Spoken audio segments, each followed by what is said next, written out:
नमस्कार शेतकरी बांधवांनो, ॲग्रिकल्चर हवामान या यूट्यूब चॅनलवर मी नितीन काळे आपलं स्वागत करतो.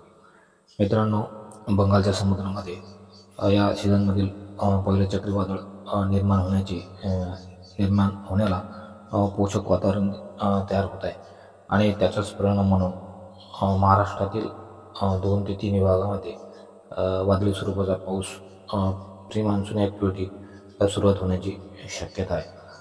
त्याचप्रमाणे महाराष्ट्रासोबतच उत्तर भारत आणि दक्षिण भारतातील काही भागामध्ये सुद्धा या चक्रीवादळामुळे वादळी स्वरूपाचा पाऊस होण्याची शक्यता आहे. मित्रांनो, या व्हिडिओमध्ये आपण 7 मे आणि 8 मे रोजी महाराष्ट्रातील कोणत्या भागामध्ये पाऊस असेल, त्याचप्रमाणे दक्षिण भारतातील कोणत्या भागामध्ये पाऊस असेल आणि उत्तर भारतामध्ये काय कंडिशन असेल, त्याचप्रमाणे पूर्वोत्तर राज्यामध्ये काय कंडिशन असेल, याची संपूर्ण माहिती या व्हिडिओमध्ये पाहणार आहोत. तत्पूर्वी जर आपण चॅनलवर नवीन असाल तर चॅनलला सबस्क्राईब जरूर करा.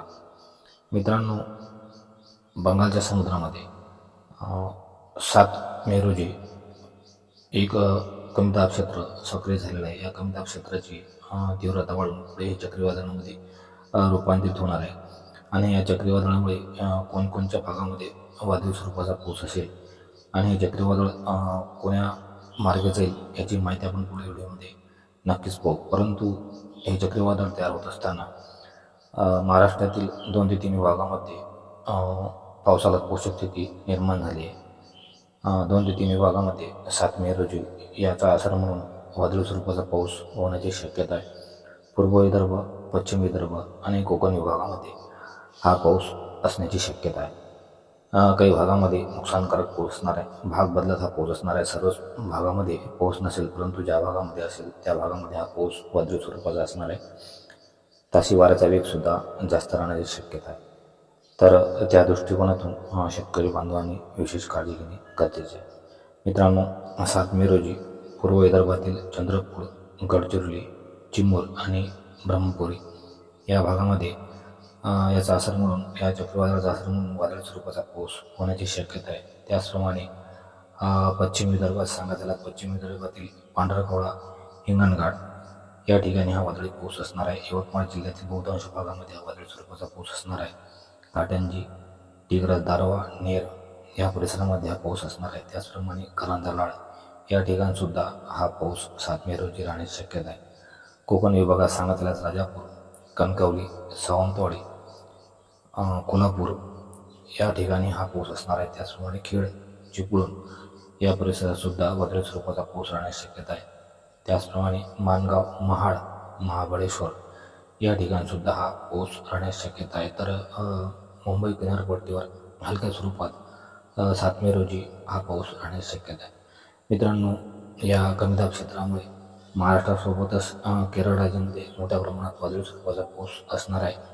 त्याचप्रमाणे तामिळनाडू या राज्यामध्ये सुद्धा वादळी स्वरूपाचा पाऊस राहण्याची शक्यता आहे. तसेच पूर्व किनाऱ्यावर ओडिशा राज्यात सुद्धा या कमी दाब क्षेत्रामुळे वादळी स्वरूपाचा पाऊस राहण्याची शक्यता आहे. तेथील बांधवांनी विशेष काळजी घेण्याची गरज आहे.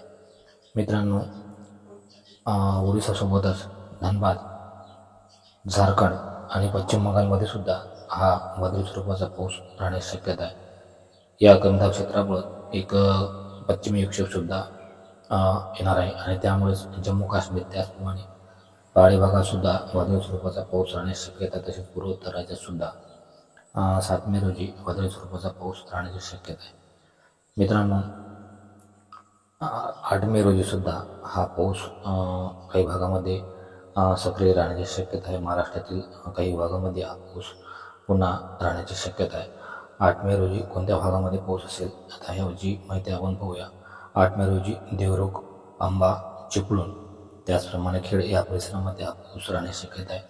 त्याचप्रमाणे महाबळेश्वर या ठिकाणी हा पाऊस असणार आहे.